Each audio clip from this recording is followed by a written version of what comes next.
All right, everyone, what's going on? We have episode 8 of the Chondro Lounge. Chuck, man, how was your weekend? It was busy. It's always busy. Same as usual? Yeah. At least you got some pearly whites to look in through that incubator. That's one of the good things. Yeah, they look great. Day It's a good 11, feeling. I think. Yeah. I got hardy ass eggs at my incubator with the retic stuff, and it still is nice looking in there and just seeing a full box of pearly whites. It's a good feeling. Yeah, it is. I'm excited. Yeah. Speaking of excitement, we got an awesome episode, man. A good buddy of mine that I've gotten to know more over the last year. I got to meet him last year at the mayor's house in Texas, and we're going to have Ruben on with, oh my gosh, drawing a blank. Help me out, Chuck. Something chondros. Centurion? Yeah, Centenarian chondros. Right? Nope. He's shaking his head in the back studio. Fuck, we butchered this one. We did. We'll look at it. Out. Yeah, but what I will say is I like his newer logo that he just got. I like the whole coin reference and. But yeah, I like that. He had a Cyclops clutch recently. Cyclops is one of my favorite localities, and I figured why not give him the spotlight to be able to talk about that process and why Cyclops. I'm pretty sure he got them as imports and or at least the female, but I want to get just more information about that. But Chuck, if I'm not mistaken, you're you know him pretty well. Yeah. I've we talk a lot, so yeah, we've gotten to know each other very well. He's a good dude. I like Ruben a lot. Consider him a very good friend of mine. Centenario Exotics. I don't know. He's smiling in the back, so I feel like we should probably I can't pronounce it. Hold on, I'm gonna look at it. Is it Spanish? If it's Spanish, I'm gonna give myself an opportunity here. But no, I think that I think when it comes to Centenario or Chondros, I wonder what we'll get him on. Let's just get him on before I keep rambling. Whether you've poured your heart and soul into your reptile business or you've just begun your business journey, AE Foundry has you covered with next-level expertise in graphic design, motion graphics, videography, photography, and so much more. If you've been dying for a new logo for your reptile business, motion graphics for your current logo, a new website, or need assistance making your video podcast come to life, then listen carefully. AE Foundry's mission places storytelling at its core. AE Foundry believes that a distinctive story and background are the driving forces that set your brand apart. In today's market, consumers seek more than just products. They crave a connection built on trust with the brands they cherish.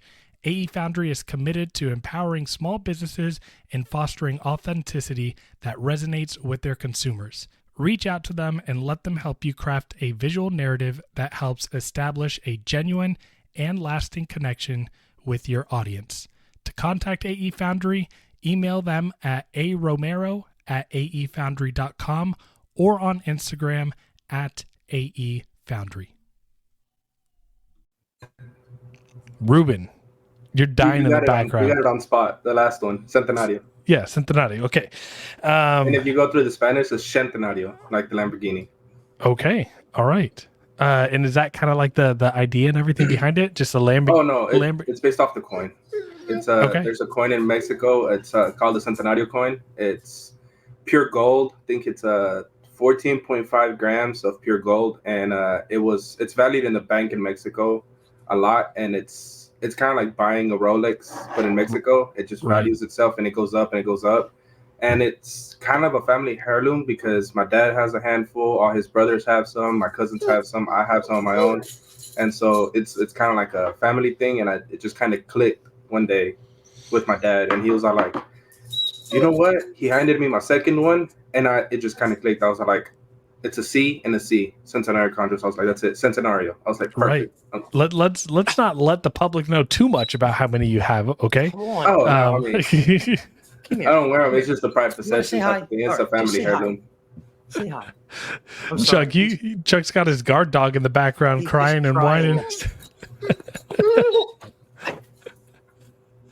Earlier when we started recording, Chuck's like, "No, not right now." I was chewing a toy, making a squeaky noise, and you could just hear him crying. But Ruben, awesome to have you on. Thank you for coming on, and let's let you. Appreciate y'all having me on. Yeah, absolutely. Top 10 interviews here, and I always love to highlight people that are doing this brand new. We can have the Marks and the Bills on and bring up the views, but I always think it's really important, especially for me as I'm going to be heading into a new journey, to hear from the people that are like on the ground doing this new. I feel like I can learn almost just as much from you as I can from the people that have been doing this for decades. So if you don't mind, tell us a little bit about yourself, your snake and reptile journey, and into chondros, all that good stuff. It started when I was a kid. A lot of my relatives had snakes when I was younger. We're talking about my younger ages. I had my first 2-ball pythons and a boa. I don't even remember what kind it was. I'm pretty sure I can pull out pictures and figure out what it is now. When I was like 7, 8. I kept them from babies. I'm pretty sure they were imports. I don't know what they were. Had them in glass tanks, heat pad. They did amazing. But once I got 12, 13, I kind of stopped giving them less attention, and my parents sold them off. Got the opportunity to volunteer and working with the management over at the Houston Interactive Aquarium here in Houston, and they had a reptile department. And while there, I told them, I was like, I have experience with snakes. All my cousins have had snakes, from constrictors to hots, so I have the hands-on. And there, they kind of just said, "Here, go for it." And the passion kind of just, it didn't take a little bit, it just sparked back up. And not even a month in, I went ahead and bought my first snake, and I started off with a mainland retic, which is probably the most toxic choice I could have gone for. Toxic because of the snake, or toxic because of the community? Snake, I didn't know much about the community then. It was just a snake.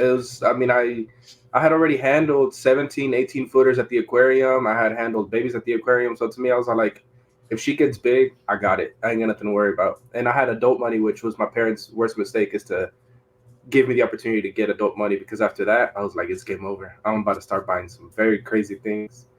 And that was September of 21. From there, I kind of started leaning into green trees, and I really wanted some, but I made the impulsive decision of buying a yellow and a red Biak that was an import out of show. I wasn't much in the community that much. I didn't read that much. I didn't understand that import was probably the worst choice to go. I was very stupid for that. I had them in tubs. I had them with heat tape and everything, and they kind of didn't make it through. One died within 2 days, and the second one died probably within 4 or 5 days. That one, I tried to make it survive. I saw it grounding, took it to the vet, and they're like, no, it's full of parasites. They're like, it's we can make it work, but you're looking in thousands. And I was like, no, it's okay. That happened all of October, a little bit of November of 21, and from there on, I started reading like there was no tomorrow. Bought every book I was able to, spoke to as many people as I could. Bill, Patrick, we were some of the first 2 people. I just started talking, asking thousands of questions. I'm pretty sure I got annoying at one point. I'm pretty sure I was the annoying newbie for one moment, because I just felt like I was just bothering and asking questions 24/7. I feel like that's where I'm at right now, and I might not ask a lot of questions, but I'm still like the annoying noob.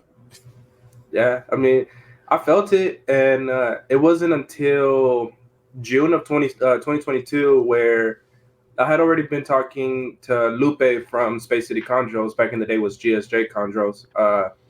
And he had been offering me a male Cyclops that he had gotten as an import that was a baby. And I was like, I am interested. I was like, I just don't want to get it yet. I want to set up the enclosure. I want temps running for at least a month. I want everything like perfect. I want everything perfect. I don't want to mishap nothing. Do you real quick? Do you think you mishapped those imports that you got like at the beginning? Truth be told, no. I I was feel gonna I did it say right. like, I just feel like they were just very, very sick animals yeah, that they required what I now that I know they would have required an idle test. They would have required proper vet checkups to find out if anything was wrong, so I can start giving them antibiotics and get them through that. So I don't think it was a me mistake, but then again, I tried to brush that part of my experience out of my mind, so that way I don't sit there and think of what I could have done right, because now it's too late. It's in the past. Like right. they're gone. They can rest in peace. And I only ask because if they're dying 2 days and 5 days after you receive them, and Chuck has gotten his fair share of imports, but knowing what I know of import animals in general, oftentimes when people receive them, those animals were dead 2 weeks ago. Their body just hasn't caught up. Yeah, Yeah, I don't know, Chuck. Ain't If you nothing have, you can do. yeah, exactly. Sometimes you just get an animal. If that, if those imports would have died on you 3-4 months down the road, maybe a whole different story. But I feel like 2 days and 5 days after you receive it, I know chondros can be finicky with their husbandry, but to kill it in 2 days, you got to have that hot spot at like 120. now I had the hot spot at 81, and I started thinking if it was too cool, but then I started wondering if it was too hot. I was like, they're babies, it might be too much, and I sat there and I started trying to find a hot spot. I made it 80 all the way through the tub. It might have been that they couldn't find a cool spot. Maybe I didn't keep them as humid. It was during like what I would consider the not as humid time in my house, because I try to minimize the humidity when it gets colder, because I will get high humidity in the house. I feel like maybe I over missed it, maybe I under missed it. To this day I don't even remember. No, But you bought imports. That was the only thing that happened bad. yeah, Yeah, I think the imports you get, especially the older any animal, the older they are, when they're relocated, it's tough to get them established. When you get any import, especially if it's older, I think you got a 50-50 shot. That's the way I look at it. Like you said earlier, Ruben backstage was, expect disappointment. You'll never be disappointed. So they're cheaper for a reason. They're a shit ton more work. I paid $600 for both. I'll tell you that. Yeah, it's the way I look at it is, you could buy a beautiful brand new house that's built, done, and pay the builder the amount of money that he had, the amount of money that he earned, having the knowledge, the skill, and the tools to do it. Or you can buy yourself a hammer and a truckload of 2x4s and try to build your own house. And that's basically what it is, I think. With Chuck's the latter. Yeah, Chuck's getting the 2x4s and the hammer and nails, and he's figuring it out along the way. yeah, you're gonna hit your thumb a couple times with that hammer. You're gonna fall off the ladder. You're gonna mess up a measurement somewhere. But yeah, back to actual snakes is, sometimes you just get them and they just have ailments that you just can't necessarily treat, because not only have they been through just a very stressful journey, especially if it's a fresh import, they come parasite ridden, internal, external, subcutaneous. You're taking a gamble is what you're doing. You can buy from a breeder, captive bred, hatched out of the egg. Guy will tell you exactly how to, take care of it or cure an ailment if they have it. And the stress level is really low. You have something that roamed the forest for its entire life for years. If you get a big adult from the wild and you put it inside of a box, it just might not like your parameters. It may have been from a very specific region where, maybe it was used to cooler temps or whatever. It's not used to sitting inside of a box. Right. So Right. And it's especially the medications you treat them with to cure them of those parasites and rid them of that. Sometimes the snake just doesn't take that, in addition to the amount of stress that they have, and they just crash. It's just a recipe for a disaster. Right. And you can't guess that. Ruben, I cut you off. You were talking about Space City Chondros, or what it GSJ? Yeah. So he offered me the male, and then shortly after, he offered me both the male and the female Cyclops. And at that time, I was very much in love with the Cyclops Locality. I love the white flowers that they can throw in their body or in their babies. I love the blue dorsals that they can get, or they can get a heavy blue wash like the blue Cyclops Locality Bill has used. And they're beautiful. It's a beautiful locality. And I managed to get black box enclosures. They were PVC, 36 by 24 by 24. Got them dialed in. Went and picked them up, put them in there, let them settle in 2 weeks, and no lie, probably like not even 4 or 5 days in, they're both luring for food. Like they were hunting. So, but I still waited a little bit. I wanted them to settle in. They took meals off the bat, and they've been doing great for me since then. Bought a couple other snakes in between then, but I didn't get into buying any other ones until 2023. I was working in New Mexico at the time, and Bill that was the year he had, I believe it was 7 clutches. And at first, I had gotten, one of my favorites at the moment that is changing is 2301 that one of my good friends, Lucas, owns, named Primavera. It's one of the, I hate that I let it go, but I'm glad somebody still has it and is posting pictures. So I'm really happy about that. You want to know the story about that? You let that snake go? I had chose 2307, I believe, and when I got there, 2307 was just having some Neos just have like this back separation, and typically it, like, Patrick was saying, no, like a bunch of babies will have that, and it'll fuse over time, and it's fine, like it's no big deal. But I saw it when it was running through my hands, there would be like a separation in the spine, and you can see it kind of indenting. And I talked to Bill about it. It was the first night there, and Bill was like, he's like, listen, man, and this is an awesome thing about the mayor. He's like, listen, man, Mark is here, Patrick is here telling you that this snake is going to be okay.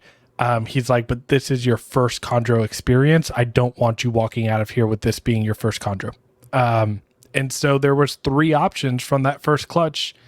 And I was almost queued in, I think, at 2304 or 2305. And I had Patrick, and Patrick was next to me. He's like, I don't know, I can see a little bit of like darkness coming in through this. Like, Patrick is like, this one is going to be a great snake. And nonetheless, it's turned out insane. So shout out to the mayor for just saying like, no, I want you to have a great first experience. And then also shout out to Patrick, and then also for you to pass that up. Yeah, I mean, I really wanted one, but then I found out about both pairings of Fright Train, and I love the Soul Train. I love Soul Train. And when I seen that, I tasted them. I was still at work, and I was like, look, man, can I swap? And he goes, there's one of them. I was like, just swap it. Don't even worry about it. I was like, no questions asked. I don't care which one's left. Just swap it. I need some of the blood. I don't mind if the animal goes on the simpler side or goes on the crazier side. Something about Fright Train hits different. And sometimes there's regrets when I see Primavera, but sometimes I'm like 50-50. I was like, I could have had Primavera, but then what if this one would have changed to somebody else's hands and I would have been in the same moment? But it goes back to, I'm just glad I can still see it change. It's one of those things where it wasn't a Neo I produced, nor a Neo that I owned, but it was a Neo that it was going to be my first designer, but to still get to see it change is still pretty freaking amazing. Yeah, I probably share it too much, but it's hard not to. Nah, don't blame you. It's a good looking animal. It's coming out nice, man. Oh yeah, absolutely. But shortly after I secured that one, me and Christian had already been talking for a couple months on all of 2023. And I was already planning on getting a Velvet by Joe girl, but I was still trying to figure out rag setups and everything. And he said, the very end, he goes, look, I wasn't going to let go of my holdback, but I feel that I could let you. And I secured Christian Stewart's 2201 Velvet by Joe girl also. So I managed to get some Soul Train blood and some Calico blood into my collection, first for the designers. And that was pretty exciting because that Sunday after the show in Dallas, I went home with the Fright Train that the mayor produced, and I got home that Sunday, put it in its tub, good to go. That Monday, I went straight into FedEx and picked up the barn production. So I had both within 24 hours, and it felt... That's amazing. A good feeling. Not for his bank account. Not for his bank account, no, but that's got to be a good feeling. I mean, I remember I went to Carpet Fest, Texas Carpet Fest in October, and left there with 2 Beox from Patrick, and I felt like I was on top of the moon. I was like, hell yeah, like, let's go.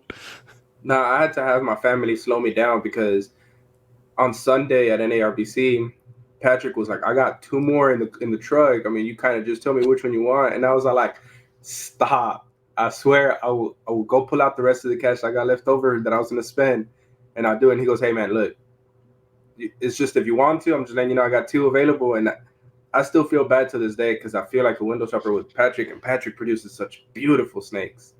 But I know eventually I plan on securing something from Patrick, and I regret it because I could have had one then, but it's a lost opportunity. But at the same time, it was my first time with basically Neos, and I was not about to sit there and throw myself a three, and then I start panicking. Right.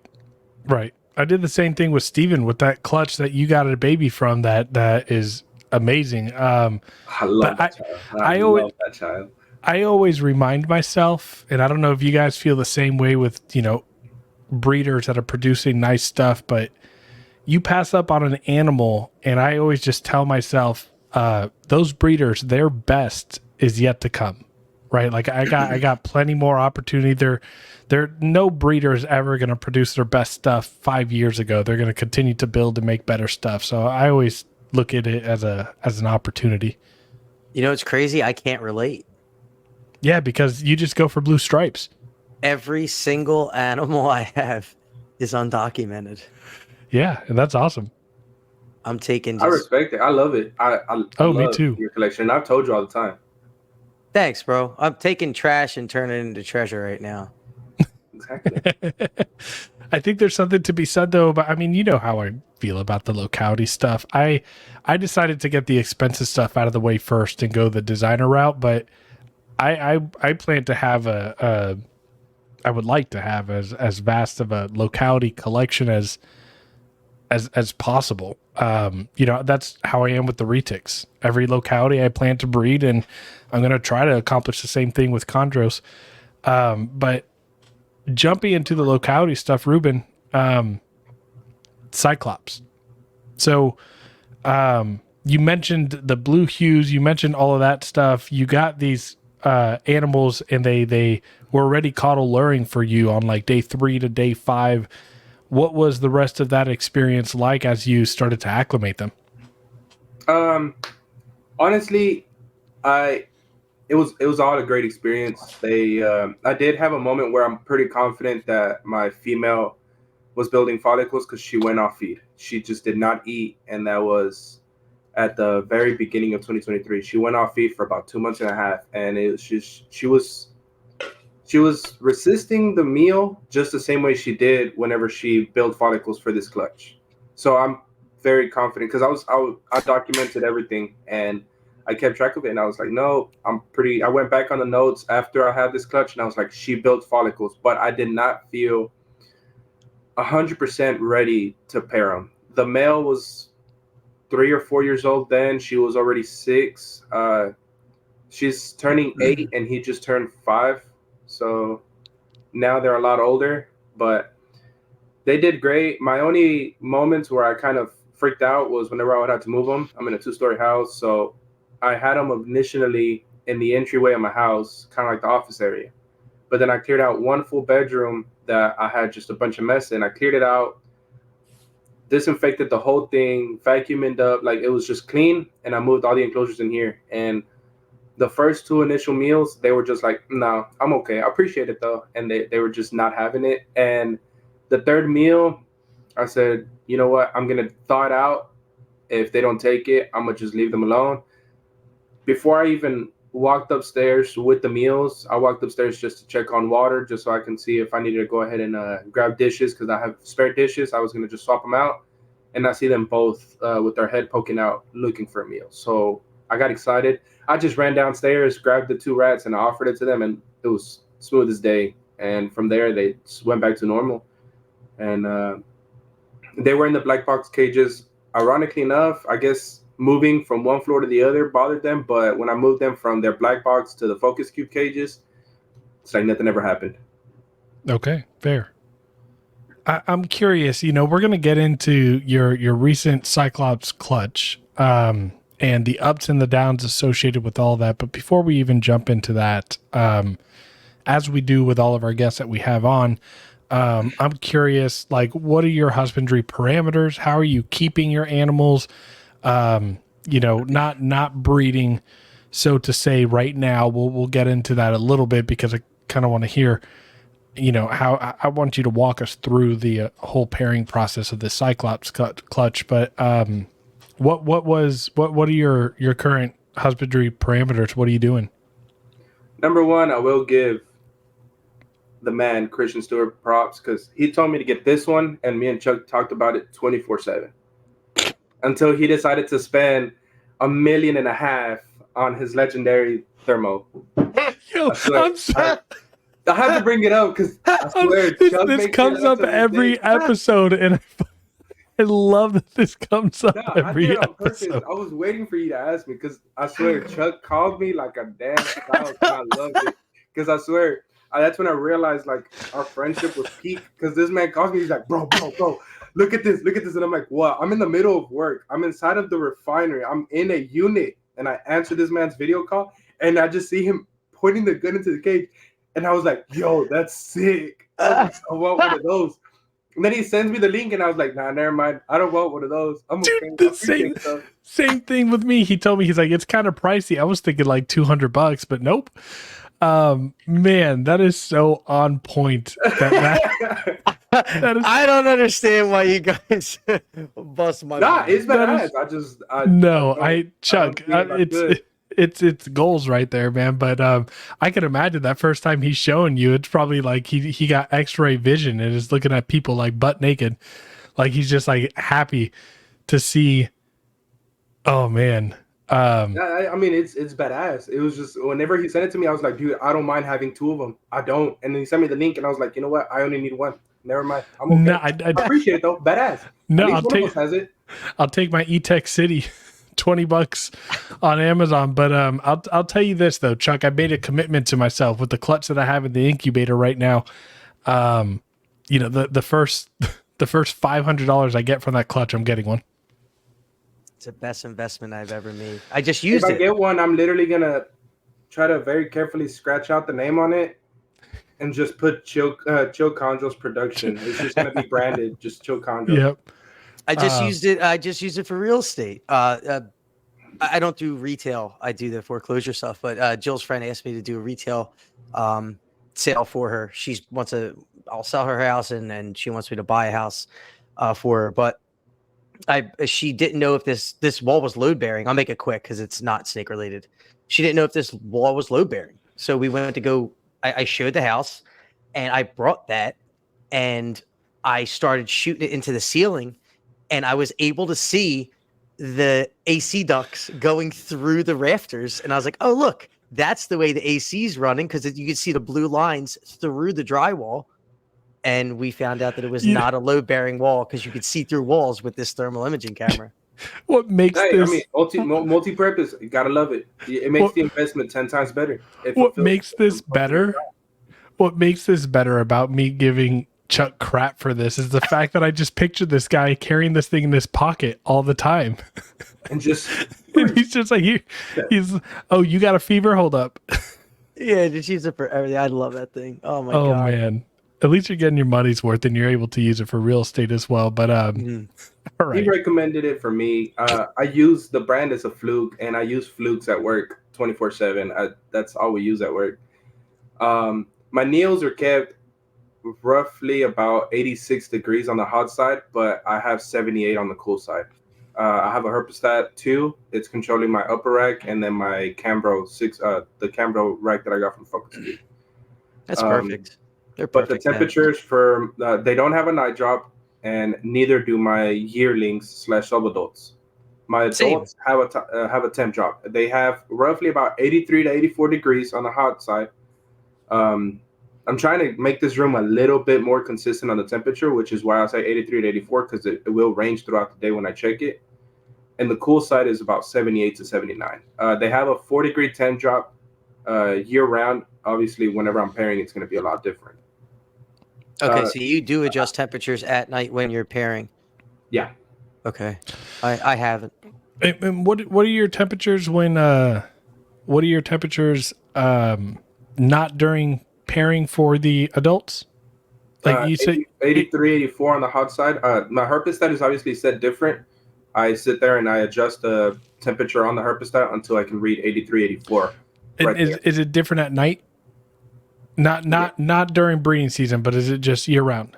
It's a 4-degree temp drop. Okay. Sorry, I missed that. So you're dropping to 80 at night.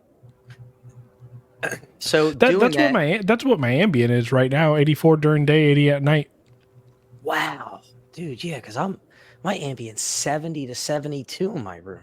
Oh no, my ambient in my room. Remember, I keep ambient just to say they don't have a hotspot. Just throwing, right. Dude, me and Chuck talk confused. 5 times we talk on the phone 5 times a week, and this dude forgets that I keep ambient every single day. Always, no, yeah, because the room is like 75. Because I mean, the temperature in my house is 70, 72, but there's like 10 heat panels heat tape all within this room. So this room gets a little warmer than the rest of the house. Yeah, what's different is I have an air conditioner just for my room. That's why it's able to. I mean, I think it's rated for 3 times whatever the size of the room is for cubic feet, I guess, or square footage. So my temps are 70 to 72, and I have my new designated snake room will be a consistent ambient of 75 on the colder part of the year and 78 on the hotter part of the year, just to try to maintain whenever I have a night drop, it could be a little bit more steady and I don't have nothing to worry about. Go ambient. The retic is running on the same temps, and I mean, Lucas might tell me I'm messed up for that, but I mean, she sheds perfect, she eats perfect, she shits perfect. No, I mean, I've always told people that are keeping gradient for retics, keep the room temperature in the mid 70s, mid to low upper 70s. So what I mean by that is 74 to 77 is fine for that ambient temperature for the retic. And I've always liked a hot spot of 84, 86. I don't, anytime I went above 86, I had retics pushing. She's hanging out in the cool side 99% of the time. Exactly. They really do enjoy cool temperatures. I can't believe people were breeding them successfully and had hot spots of 90 degrees back in the day. She thrives on chondro temps. Yeah. No, I mean, they're literally from very, very, very similar, same areas for some localities. And the Indonesia in general, you don't need to keep your snakes hot, period. Every time you tell me you do ambient, I'm like, and I hunt like some, when someone tells me they got this new bow, and I'm like, oh no shit, let me see it. We're about the same size. Let me shoot it. And they're like, oh no, it's a left-handed bow. And I'm like, fucking ew. That's exactly what you are. It's like, oh, maybe. I'm like, you're like a left-handed shooter. That's weird.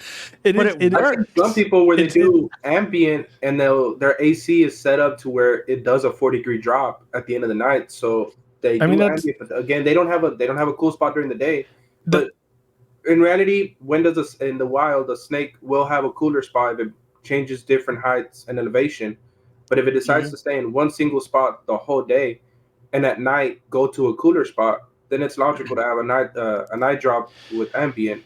But that's different. I mean, that's a different conversation. Exactly. The way it works with ambient. Let's say during the day here, it's the summer in Texas right now, and it's hotter than dick. So you set your, I set my thermostat on my mini split to a certain temperature during and that temperature, so it's actually on the very highest temperature I can. So I have it's set to on the cool setting at 86 degrees. So it's pumping out cool air, but minimal cool air.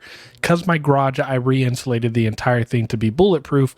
That gets my ambient to, at the hottest during the day, 83 degrees. If I go into my garage right now, it's a sauna. Yeah, and if I leave that AC on 24/7 on the mini split, at nighttime it automatically is going to have that night drop because it's not as hot outside. So that's the way. And then, sometimes I'll turn off the AC at night to let the temperature kind of stay at around 81. and it holds that temperature in there well because it's insulated. And then I'll keep it off until my phone notifies me that it's 85 degrees in the garage, and it switches the AC on, and it slowly drops it down to 82 to 81 by the time the night sets. So it's ambient is not like thermostats and a room where you guys keep it and the temperature is consistent. I would say the biggest drawback of ambient is that you're just on top of it. You're constantly checking your ambient temps, and you're going into your thermostat app and you're switching the temperatures, and it's a little bit more work with that. But let me tell you, man, I used to have dreams and nightmares, and I used to be laying my head down at night thinking that I was hearing my thermostat going beep, beep, beep. I don't have that anymore. I don't have to worry about that stupid beeping noise making me all paranoid that my temperatures are thrown off because of my thermostat. So it's a good one-off, right? Like, I'm a little bit more in tuned and attentive to the temperatures in my garage throughout the day. I check my sensor push app, I check my MISA app, but it is weird. It's like being a lefty, but I will say that it's got way more perks than being a lefty does.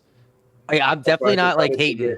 Oh, no, I know you're not. I know you're not. I mean, that's also why I got a Glock 19 Gen 5, because I could use both my left and my right hand because I'm ambidextrous. But there you I go. cannot hold a right-handed strict Glock. I felt so uncomfortable. So I'm glad you reference handguns, because there's another reference you can make with your left and your right hand, but this is a show for families, okay? We're not going to go there. Oh, man. I'm loving this episode. This has been great so far. Sit on my left hand and adjust my ambient. How about that? Exactly. Oh, man. Okay. What phone calls with Chuck is like, and Lucas can't deny it. No, it's every single day it's like this. Every day it's like this. It's great.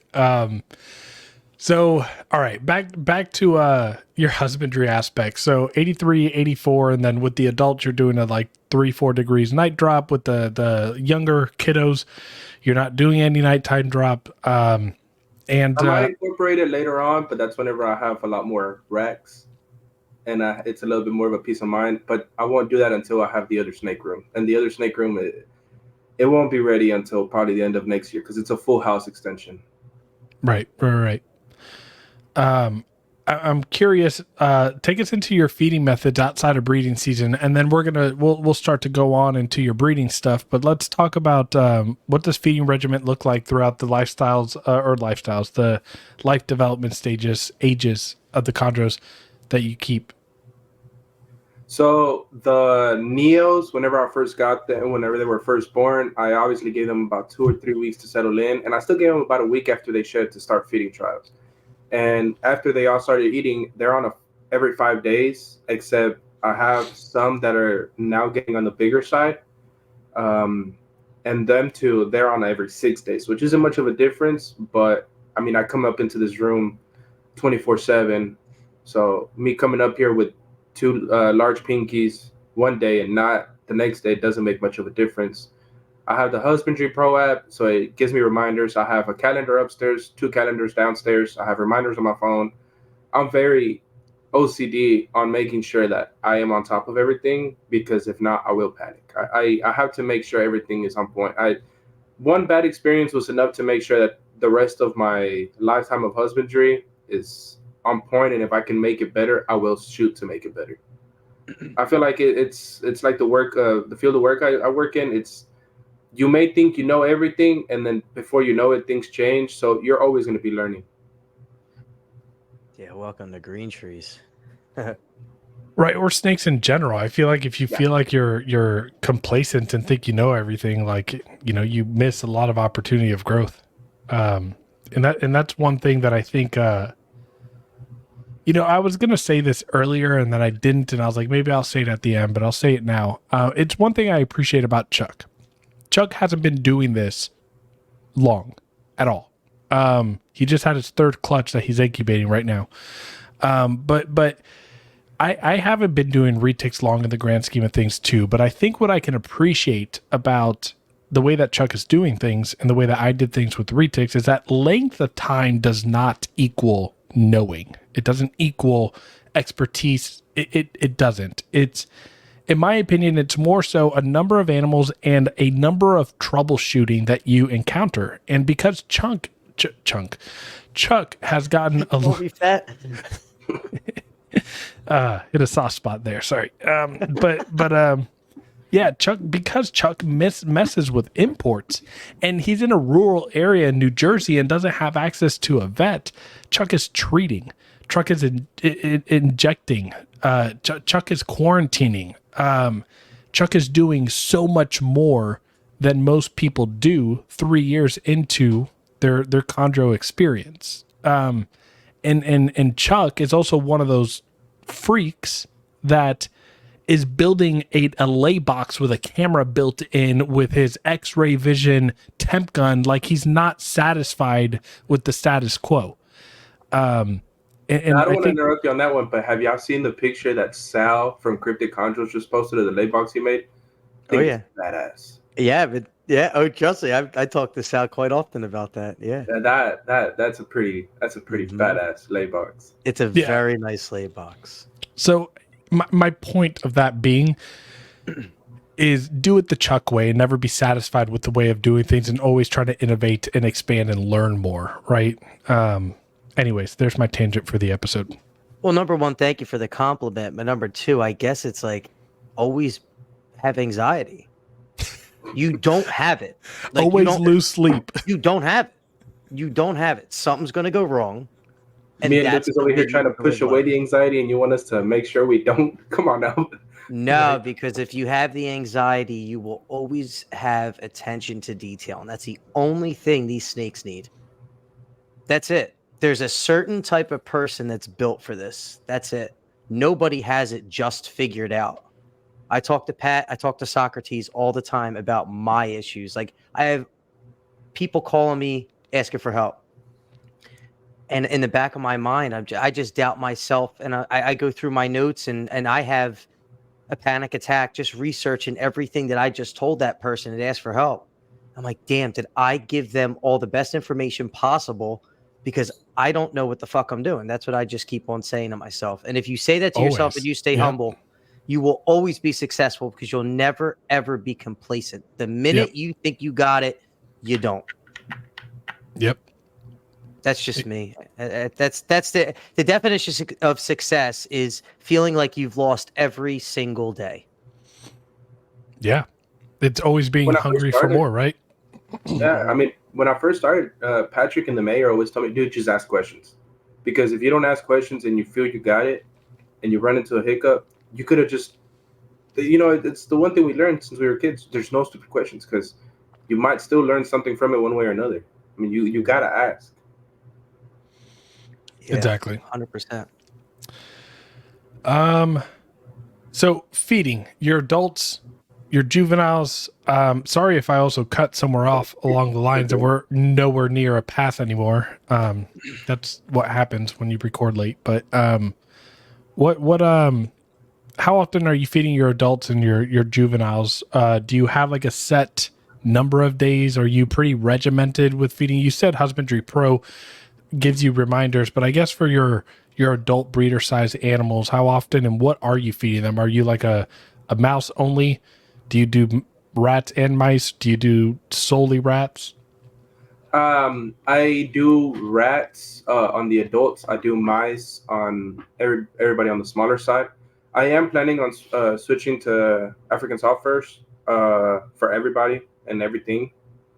I just feel they're the better option. So I'll probably do that eventually. I have a hefty enough stock at the moment to feed everybody for at least another 2 or 3 months.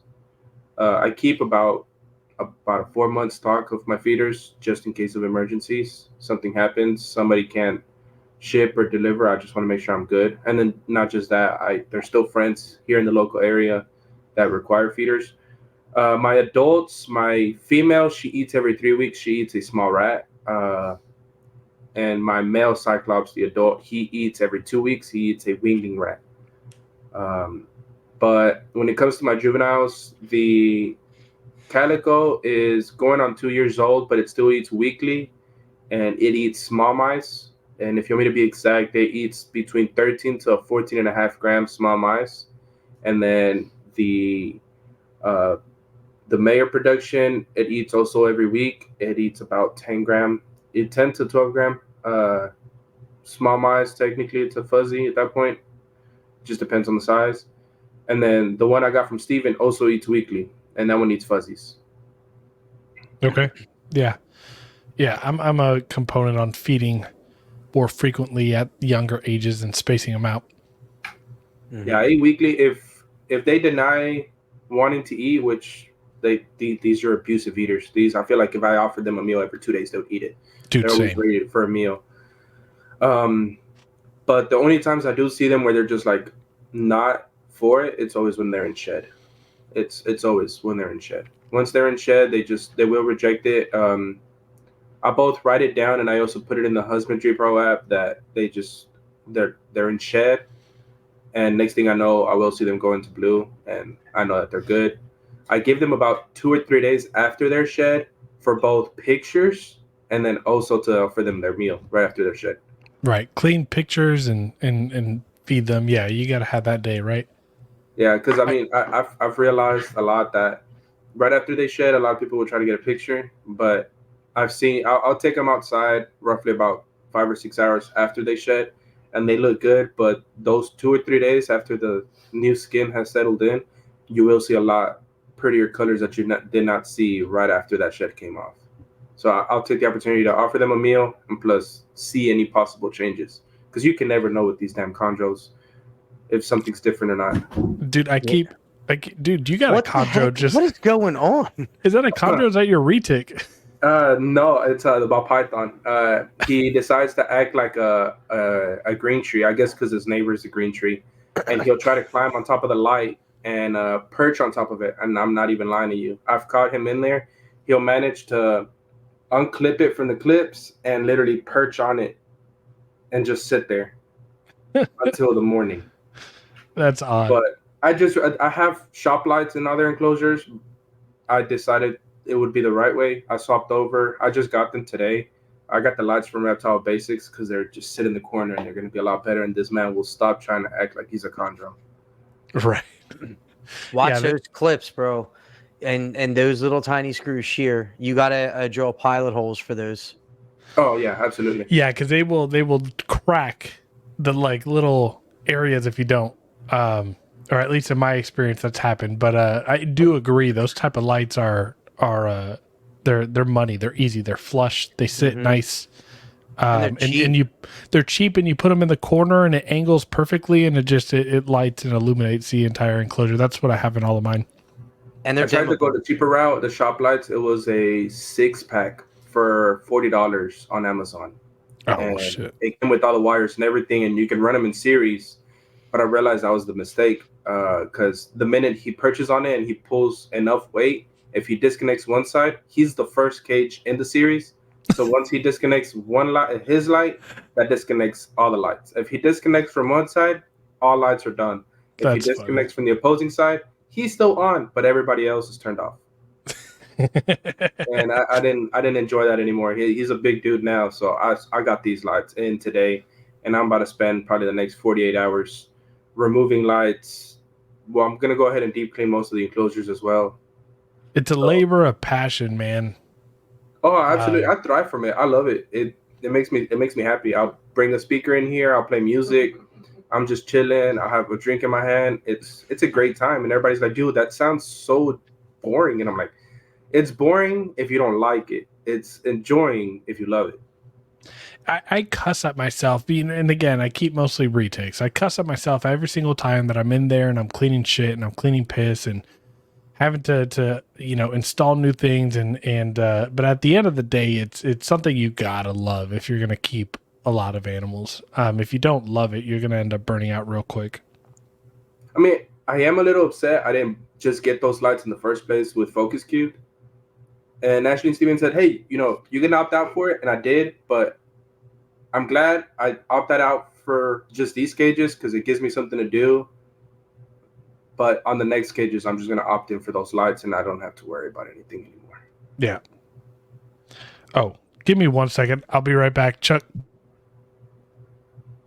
I got you. I don't know what he said the last 0.2 seconds, but yeah. I guess. Are we gonna start dipping into the breeding? I think we're pretty much there, right? We went into temperatures and stuff like that. Okay, so let's do temps. Going from what we were talking about earlier, let's get into breeding. So, what do you do that's different when you want to prepare your animals for breeding with temperature adjustments and feeding? So coincidentally enough, today makes 1 year from the first time I started 10 drops last year for this clutch. Got home from an out-of-state job, and I told myself the minute I got home, I was going to go ahead and start 10 drops. And I was dropping half of a degree. Yeah, I was dropping about half a degree every 7 to 10 days, depending on the temperature outside, how much my AC was working, because as the outside temps would drop, I would start dropping my house, and I also knew that my AC wasn't going to be blowing, making the room cooler than it is or hotter than it was. And from there, so I can't tell you exactly how many days in between the 10 drop, but I can tell you it was a half degree all the way up until 73 degrees. And during that, I offered the female food still on, instead of being 3 weeks, I was doing 2 weeks, and I was trying to find the small rats that I could find. And with the male, I offered him meals, his regular schedule, until he just stopped. But he still ate strong up until a good window. But yeah, it was a you half knew she degree was drop. ready. Yeah, I 10 dropped all the way from August 5th or August 6th. It was August 5th of 2023 up until the end of September. The weekend of NARBC before I headed out to Dallas was the last 10 drop that I made. And from there, the minute they hit that, no, actually the weekend prior to that, from there, I let that temperature settle in. And following after NARBC, I still went to Mexico, was there for another week. So it took about 2.5, 3 weeks till I paired them. So that 70 to 73 degrees was locked in on a night drop, 12 on 12, 12 hours of heat, 12 hours of cooling. And they were locking consistently. I loved it. But I was also, like I was telling Lucas before we started, I was panicking. The first 2 or 3 nights I spent sleeping in this room. I was afraid that she maybe wasn't gonna go with it and was gonna attack the male. So I was in here. I was sleeping in here. Wow. And so you got your temp drops going. What did you do feeding wise? He stopped eating at the very. I started pairing them October 8th, and he stopped eating like right before Halloween. But with her, I started feeding her weekly wingling rats that are on the smaller side. And what's her typical prey item? No, her typical prey item was small rats. Okay, so you went from small rats to weaned rats. Yeah, but I was going for the smaller ones off of what the packaging said. I was trying to find. I think they were like 45, 50 gram weaning rats. I was just finding those, giving them to her weekly. But she would not refuse, and I was starting to think I was doing something wrong. That was basically all of October, all of November. And it's just, they're like, dude, you just got to be patient. And I was just afraid I may have done something wrong. And I spoke to Christian, and he gave me some pointers. I ended up dropping the temp from 73 to 71.7.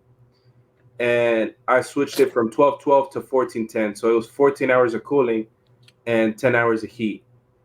And I did that. Those following 3 days, she ate her first meal, and then I went ahead and changed the temps, changed the hours, and I paired them back up about 4 days after. That first pairing, lights went out at 7, and the cooling had already started roughly about 7. And by 8, they were locked. And that was the earliest I had ever seen them locked. And they were locked together from 8 p.m. all the way up until roughly 2 p.m. the next day. And how many locks did you get before you got her to start refusing? That week right there, whenever I had done the temp drop and the hour change, they logged that Monday, that Tuesday, and then that Wednesday. It was a lock that started like at 4 a.m. and ended at 7. And that time he went to the complete opposite side of the cage, where usually he would perch up right next to her, sometimes even a coil on her. This time he was like away from her completely. And I said, you know what? They still locked. I'm gonna let it go. And the next day, because they would usually go about 4 days of consistent locking, and then the 5th day he just was not interested. And on that 4th day, he was not interested. I had the camera on them, and he was not going nowhere near her. He wasn't even cruising. He was just perched up, and she was on the complete opposite side. So the following morning, I pulled him out, and later that evening, I offered her food, and she refused. And that was the beginning of December. About how long? December 6th, if I'm correct. My birthday. After refusal, about how long was the ovulation after the refusal? 2-3 weeks. January 9th. January 8th, January 9th. And when she refused again? I'm sorry. December. I think it was December 6th or 7th or 16th, 17th. I would have to check the notes. Okay. So she's right around 3-4 weeks. Nice. Yeah. And then she refused. She ovulated. It was a very obvious ovulation. I remember you sent me the pictures of it. It was huge. I still have those screenshots to this day. It was a good one. And then from ovulation to egg deposition, about how many days? She ovulated from January 9th all the way to the 12th. And then by the 13th, I could see it kind of like slow down a little bit. And egg deposition was February 25th. It was about 5 weeks, 5-6 weeks. Okay. So about right around that mid-40s? Yeah. Early. Okay. I believe it was spot on when you told me it was going to be. When I told you, and you and me were like 2 kids in line for a PS3. Like, you were like, she's ovulating, and then you're like, bro, no, you're like, I was gonna say I stood out in line to get a Nintendo Wii. I just want to say that. So yeah, it was that exciting. I can relate to that. But me and Chuck were excited, and he's like, the last week of February, and the 20th happened, nothing. 21st happened, nothing. 22nd happened. I was sitting there, and I was supposed to finish off the contract at a job I was at on the 29th of that February, and that was on a Friday. That Tuesday was whenever everybody came in here and they checked on her, and she's all honeycombed, and you just see the eggs in there. And I remember they went in there and they checked on her, and they sent me a picture, and they're like, "Oh my God, look!" And I was like, do me a favor and lift the coil real quick. And everybody, there's eggs, and I'm like, yeah, there's eggs in there. And then it kind of hit for me, and I was like, oh shit, there's eggs in there.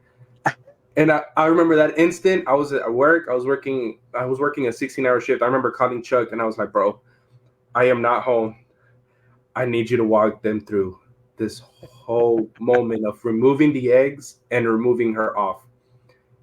And everybody was scared of hurting her and hurting the eggs and moving them. And I remember I still feel bad for Chuck, because I was like, bro, you were having to deal with like 10 different people, and it was just you. God, we made alterations on the egg box. Like, Yeah. I was measuring my egg box while I had my last clutch incubating, and I'm like, all right, we ain't peeling them apart because we don't know if she laid them today or 2 days Or the day ago. prior. No, yeah, that's what we were thinking. Because everybody saw her honeycomb the day prior, but we don't know if she was just practicing or if there was eggs in there, because nobody decided to check. Yeah, and we were.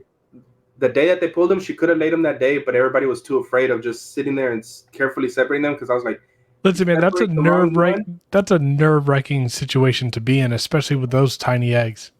Yeah, everybody was like, we don't know if we want to separate them, because what if we separate from the bottom and they're no longer leveled? What if we separate from the top and that egg goes bad and destroys all the other ones? And they're like, we're going to leave it in a clump. And I was like, leave it in a clump. Chuck said, leave it in the clump. Leave it in a clump. Yeah, and then They're we on were the measuring. phone with Chuck, and I'm on the phone with Christian, and Christian's like, leave it in a clump. I was like, Chuck said it, you said it, we're leaving it in a clump.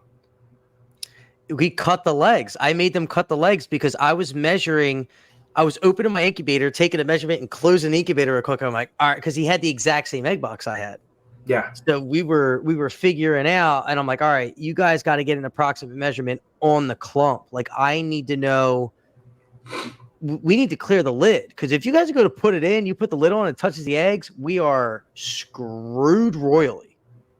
Yeah. So it was, I literally, as much as I can't pronounce your your Instagram name for the green trees, I had to learn your wife's name real quick, and then I saved her number on my phone. Nie, right, is her Yeah. name? Yeah, I had to learn that, and I'm like trying to talk to her. I'm like, listen, I'm sorry, I can't pronounce your name. Just touch the eggs. You touch the eggs. You. This is what you do. Yeah, bro. My brother-in-law was like, "You want me to do it? You want me to do it?" And that was my sister's husband, and my sister's like, "I'll do it, but I need gloves." And I was like, "No, we need you to feel the eggs." And she's like, "No, I don't want to touch the eggs." And I'm like, "Bro, are y'all gonna make me drive these 8 hours right now? Go home and do I this would have. myself?" And I was contemplating, and my supervisor's like, I could finish your contract right here." And I was like, "Bro, I'm gonna go home just to settle these eggs in, and I'm gonna come back and I'm gonna lose on 4 days of work. Nah, that's a lot of money I'm losing." I was like, "I'm gonna risk it. It's all right. I trust them. I trusted my little brother. I trusted my sister, her husband, my wife. I trusted all of them. I was like, y'all got this. Y'all have a good hand right there on the phone for y'all. Chug got y'all. Don't worry about it." They did well. They did well. It took them, God, maybe like 10 straight minutes of being very careful trying to get her off. Thank Yeah. God that snake wasn't striking or trying to jack them up, but they did a good job. They were wrestling to get it My off. brother-in-law still talks about it to this day because we work together sometimes, and he still talks about it. He goes, "Man, I give Chuck props because I'm pretty sure we had that man stressed." Because he goes, "If we were stressed, I know Chuck was stressed." Yeah, all my hair, the rest of Sweating. my hair is gone. I will say that experience, especially not being like snake people, pulling any snake off of a clutch is nerve wracking, man. You don't want to hurt the eggs. You don't want to get bit. You don't want to hurt the mom. A clutch of Like, snake. yeah, such a big baby, and it was crazy because she scares me. Her teeth are huge. I've seen her eat, and I was like, "If y'all get bit, it's not gonna be a good time for y'all." I was like, "I'm letting y'all know right now. If y'all get bit, y'all are never gonna walk in this room ever again." And the snake was just, her name's Medusa, and it's ironic. Her name's Medusa, but she was being the softest baby possible. She was okay with it. She wanted to be unwrapped. She probably was still exhausted, man. It depletes them. Oh yeah. My sister cried for about 2 days. She couldn't sleep, and she was crying. She had moments of tears because she's like, I remember seeing her before she laid the eggs. Whenever you first got her, and she's such a big girl, and I seen her finally off the eggs, going into her enclosure, and she goes, She looked I dead. thought, she goes, I thought I was gonna wake up and come over, because my sister and my brother-in-law were helping a lot. They were coming over here and helping me. They helped me with the snakes when I'm out of town, and she was like, I really think I was gonna come over, and they were gonna be dead. And I was like, please don't say that. And she would call me on video chat, and I see her, and Medusa just looked beat up, and I was like, I don't think I ever want to do this again. It was a heartbreaking experience, but I know that it had to do a lot with the fact that I kept swapping. One moment I would give her small rats. Next moment I was like, I feel like it's a big meal. I'd give her weaned rats, and then small rats, and then weaned rats, and then I changed to jumbo mice for a while. I'm gonna admit that. And I mean, I know changing from rats is not one thing, but I was different sizes is one thing, but then swapping from rats to mice, I feel like it was two different protein and fat intakes. So I feel like maybe I should have just kept to one thing. I mean, I don't really know, but everybody was like, "That's gonna happen." You basically deplete them of everything that they have. They're like, it's a pregnancy. And I was like, well, damn. Yeah, I mean, listen, no one's giving them the exact same price size in the wild. They're just opportunistic. You know what I mean? So, yeah, I would It definitely took her two say that weeks to finally eat though, and when she started eating, it was like nothing ever happened. that's the problem I'm running into right now with Deep Blue. A 10 or 11 days incubation. She still wants nothing to do with it. So I think I'm going to take her out probably in 2-3 days, soak her again, and hose down the enclosure. The eggs got stuck to the floor of the enclosure, and I could not get the impression of the eggs off of it. So I don't know what I have to do. The one egg left behind its first layer of shell for sure. Like I have a picture. It's still imprinted on the bottom. And last time she had a clutch, she did eat a lot quicker than this. I'm not concerned because she's a much larger animal and has more fat reserves than she did last time. But she is not interested. So I'm just gonna restart. I'm just gonna act like she was, just lay the eggs again, soak her, chlorhexidine, everything, and I'm probably gonna take my little Bissell steam shot and hit that where the eggs were with a steamer and see if I could just burn it off or something. I don't know. For me, it took her about 2 to 3 weeks, and it was worrying me because she was so small. And after I think it was about the 2 week mark, I pulled her out and I put her in a tub and I turned on my rain chamber. I put her in the shower and I let her just soak for about 20 minutes. And during those 20 minutes, I took out those perches. I disinfected them as much as I could, and I took everything out of that enclosure. I took off the tees from the perches, and I turned off the heat panel, and I wiped that enclosure deep with the cleaning solution that I use. And I sat there and I cleaned it and I cleaned it and I cleaned it. I had moss on the bottom of the enclosure, so I did it to the point to where there was nothing in there because I had her in that tub just like that. But I Bro, also had her, look at. I just want to say real quick, look at those ribs. yeah, She was beat, man. yeah. It was. She's got a good body structure and she looks like she's in good condition though. I mean, for laying what 15, Yeah. right? No, she laid 18. 18. That's a big clutch. And how many were fertile? All 18. Wow. Yeah. Man. She looks great. I mean, she looked great for 15, but especially 18. She looks fantastic. That's a lot, man. No, it takes a lot on them. She, I just had it with my Kalatoa. And this is a retake, right? She's like 9.5 feet, but I pulled her off that clutch. I looked at her and I was like, man, I can't wait to give you a meal. But literally a day and a half later, she went into blue already. And so I don't like feeding them while they're in blue after a clutch. So I'm just waiting for her to shed. But yeah, they will, yeah, and look, this is her beforehand. She's a great looking animal. It's a Cyclops, man. Yeah, she's a big girl. She's a big girl. Like even right now, she's huge. And after that, I started giving her a small rat every 10 days to get her back to normal. And I moved her to 2 weeks, and now she's back on 3 weeks. Barely. July was her first meal that I gave her 3 weeks, and she won't be having her next meal until like another 2 weeks. That was one of my holdbacks that I let go. You let this snake go? Yeah, one of Chuck's is very episode good over. I took the opportunity because it was one of Chuck's friends, and Chuck is, he's one of my top 5 friends on MySpace. He's up there, and I took it there. He's like, hey, Chuck told me, and he goes, I told him, I was like, look, man, if I let it go, it would be for an outrageous number because it's a holdback. And the guy was like, what's the number? And I jokingly said it. And he's like, deal. And I was like, wait. I didn't think you were going to say yes. And he goes, no, I want it. And I was like, well, okay. That's as long as you post pictures, I'll be content. And he goes, oh, I'm going to be posting it like there's no tomorrow. And that 2401 is my best eater. That man is ready to eat 24/7. That man is luring 24/7. So let me ask you this, Lucas. That was Ryan, who we had on, by the way. Yeah. Okay. Well, good. Okay. I'm glad I went to Ryan then. The cooler guy. Yeah. No. Yeah. Exactly. High voltage. Yes. Ryan's a good dude. He actually reached out to me and said he had a buddy who was redoing his garage and wanted some information on what all I had to do. But Ruben, if it's okay with you, I want to kind of talk a little bit about. You had 18 eggs. You ended up with 5 Neos. What happened?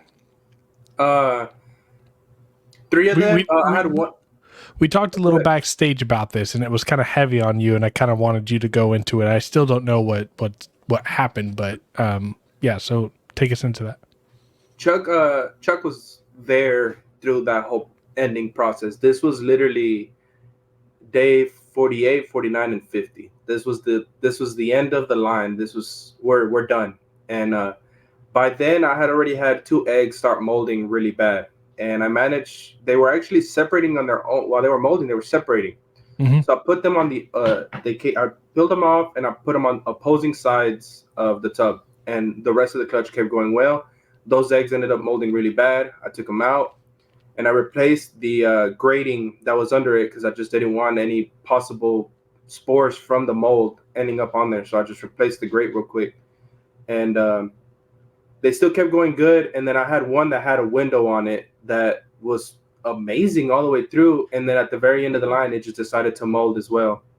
Took it off, and that one was within maybe like 2 or 3 hours went to complete mold. So I tossed it. And at the very end, it was on day 50, I believe it was, or 51. I'd spoken to a friend of mine, and they had separated their clutch near the ending of it, and they said their eggs still went through. They're like, look, I had it in a clump, and I separated at the end, and I still had success. So I was like, okay, cool. And he goes, you got to separate some that came off, so it shouldn't be that hard for you to separate them. You should be good. So I was like, cool. And it's not their fault because it was just advice that I took. I know it has nothing to do with their fault. I'm pretty sure it's also how long it took me to separate them. You take them out of a chamber that has 100% humidity, give or take, where it's a consistent temperature, and I take them out, and I have the incubator in my closet, and I kept my closet warm as well, just to make sure that the incubator temp would not change. But you're changing them from being very humid to a very low humidity area, and I sat there and I separated every single egg, and they all came out perfectly fine, no problem whatsoever. And I put them back in the incubator. The following day, I started looking at them, and you start seeing a lot of them start building basically yellow windows. And I was like, shit. And I didn't want to tell Chuck. He was the main guy I was talking to 24/7. And I was like, I'm going to leave it alone. On day 2, I spoke to Chuck. I spoke to Brian Latimer from Leviathan. And I spoke to Patrick. And they both basically straight up told me, take Patrick's advice. And Patrick kind of told me, like, hey, man, you basically busted the blood vessels that they had going on. You might have lost your whole clutch right now. He told me he didn't tell me you might have. He goes, you lost that whole clutch. He goes, you can keep incubating. You never know. You just never know. He goes, but from the looks of it, he told me to go ahead and cut all the ones with the yellow windows, and I cut them. And he's like, poke them with a Q-tip and see if you get movement. And some of them I was poking, and you could see where they would twitch, and some of them I was poking and there was no movement, but they were fully developed animals, fully developed. I was at 15 at that point. 3 had molded. I was at 15 perfect animals. And he told me the ones that don't have any windows, do not cut them until the following day, which the following day would have been day 54. Day 54, I went ahead and cut the ones that I had not cut, and that was like at 4 or 5 in the afternoon. And I went and he's like, go ahead and Q-tip poke the ones that you pre-cut, and none of them were responding anymore. From the remaining ones, I had 8 remaining eggs that still looked good, had no windows, and all 8 of them were perfectly responsive. And that was around 5 p.m. after I cut them. Had dinner, went back in there about 7 p.m. and one that I cut, it was one of the most beautiful feelings I've ever experienced, to be honest. You just see its head out. And in all honesty, I cried. I cried for a good 10 minutes because I was worried I lost the whole clutch for a second. And now I have one that just peeked its head out and it's coming out. And I poked it and it twitched, and I was like, it's moving. And all the other ones, I was poking them and they were moving. And so I got really excited. Sadly enough, the one that poked its head out, it never fully came out. At the very end, when everybody came out, I cut its head open. The only reason it didn't come out, it managed to choke itself out with its umbilical cord. So if I would have cut the egg right the minute I seen it coming out, if I would have cut the egg and looked at it, I would have been able to save it. And that would have been another baby I saved. And then that's number 8. Number 7, I seen it move. it started wanting to come out, and it looked like it just went back in. And I poked it. It was dead in the egg. So, well, not dead in egg, but it died in the egg. So at the end, I pulled out all the ones that I knew were bad, and I left the remaining 6. And those 6, by like 8:30, 9 p.m., I had 2 perched up, and that was one of the most amazing feelings to feel after the stressful week that I had. That was on a Friday, and that Monday to know that Tuesday, Wednesday to know that I possibly killed my whole clutch. Going through the whole stress from basically October pairing them all the way to April, to know that all that hard work kind of went to nothing. And I know it still wouldn't have been bad because I still would have learned from it. The fact that I still got the opportunity to get something out of it, I was excited. And I had 6. They were perched up. They were doing great.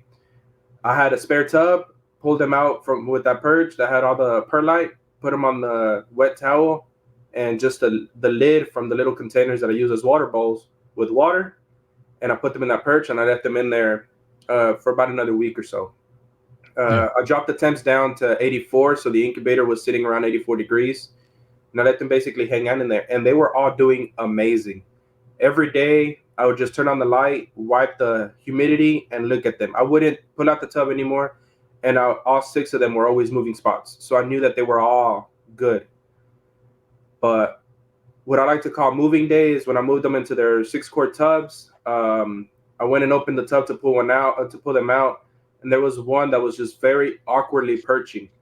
And I was like, okay, maybe it's just struggling or something, but I didn't want to think much of it.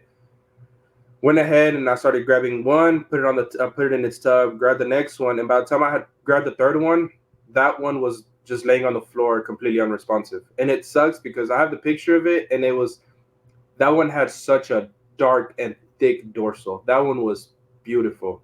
And I maybe Of course that one had 8-toed yolk, and I don't know what went wrong with that one. I'm pretty sure the fact that I separated them, like Patrick told me, I damaged blood vessels. I damaged a handful of things, most likely, in process of separating them and changing basically what they were thriving in for a month and a half in, sitting there and separating them and changing I'm trying to remember the word, but basically I ruined it for them. I'm pretty sure that one may have lost some kind of nutrients or something because it ate all its yolk. It was a thick, nice baby.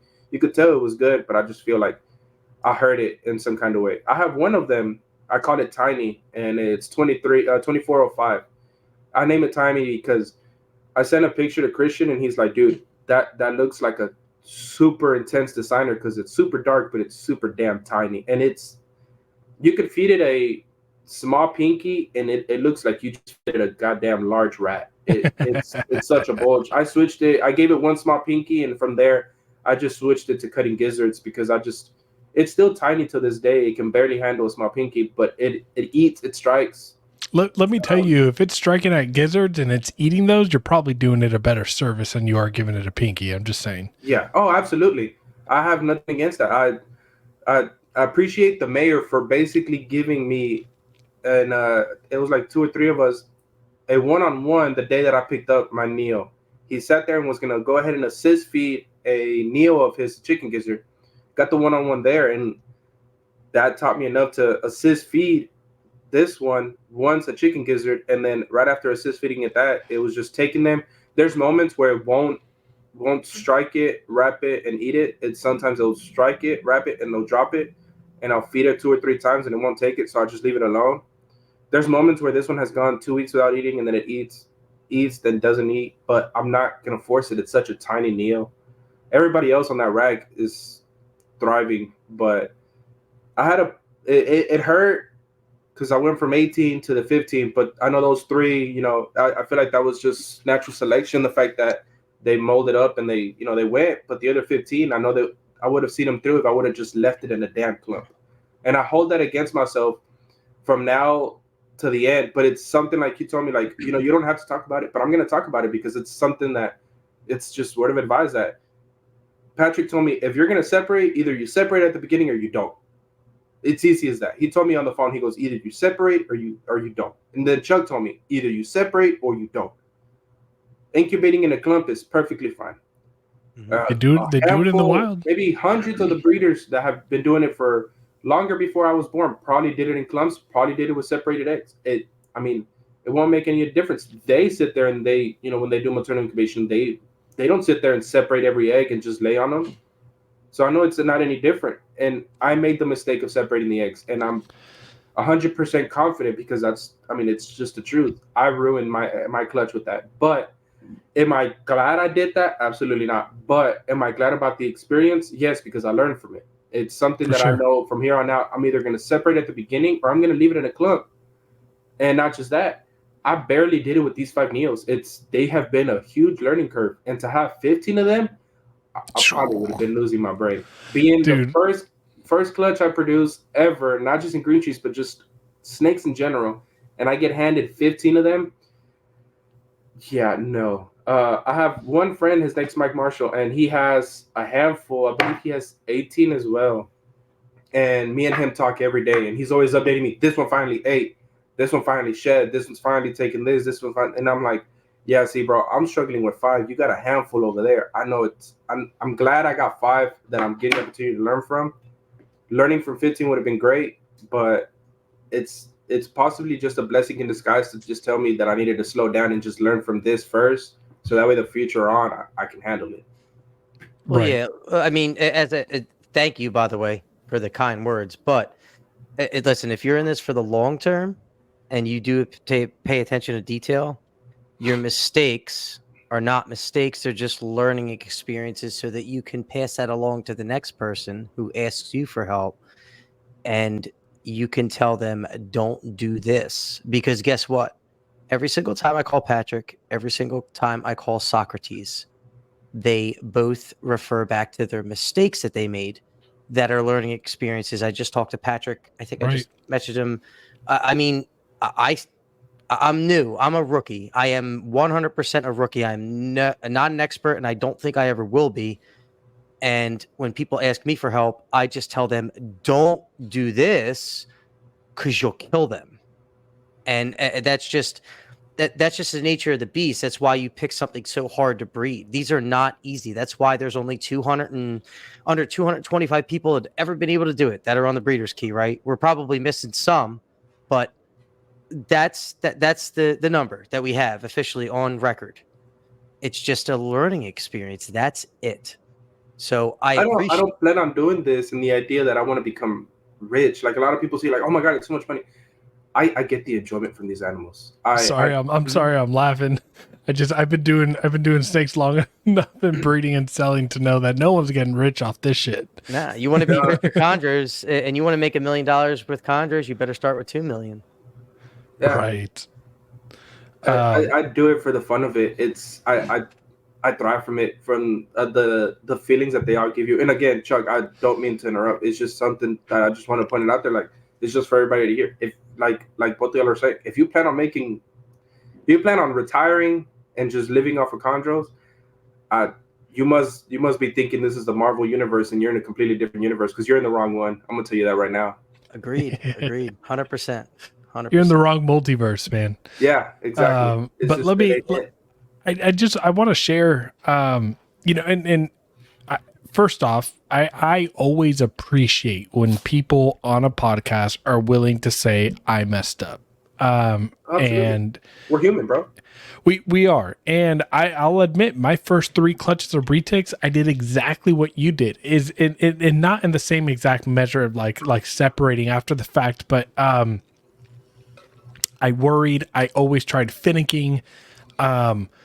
Tried saving eggs, tried doing A, B, and C, and at the end of the day, the results weren't good, and I always rested my head at night when the eggs didn't do good, thinking I messed them up. And now, I don't know how I'm going to be with chondro eggs, especially when I got Primavera that's going to be, producing clutches hopefully in the future, and that's an amazing animal, and I'm probably going to want to do everything I can to make the eggs survive. But one thing that I have gained in experience with my retake eggs, I pull that clutch, I either separate or don't, I put them in the incubator, and I leave the rest, and after that, it's out of my hands. I stop messing with eggs, I stop worrying about things, because I have convinced myself, and I still have convinced myself to the point where I still believe this with chondro eggs.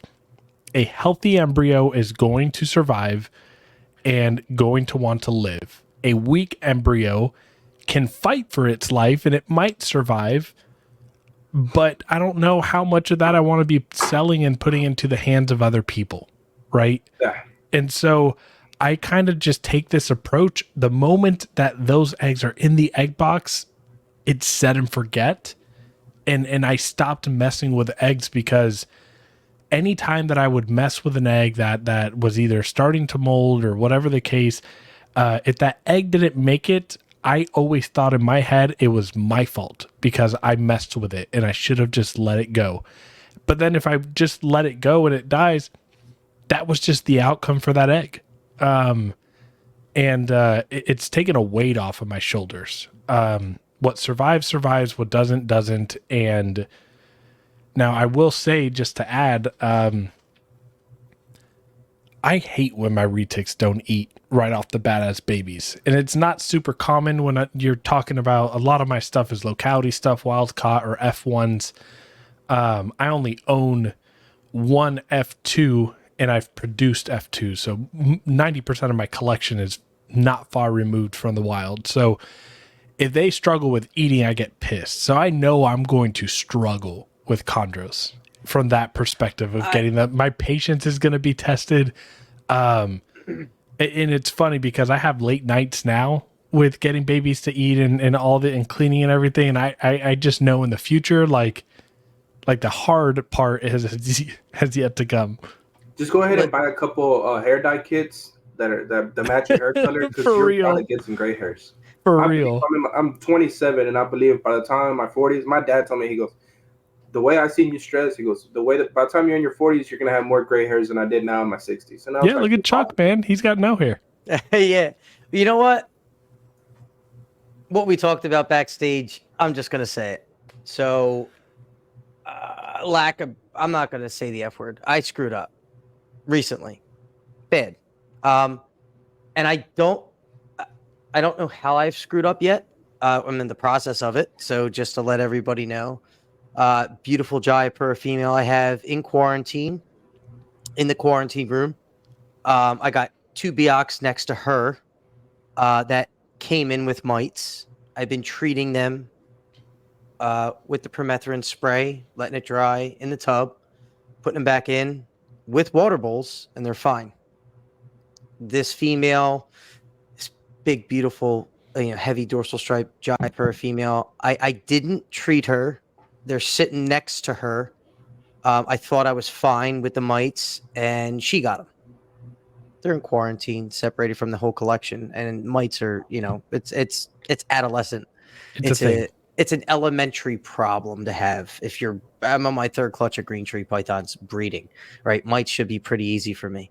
I treated her enclosure, dried it properly, and she seems to be having some very serious neurological problems. Grounded, spasms, tremors, the typical permethrin overdose symptoms.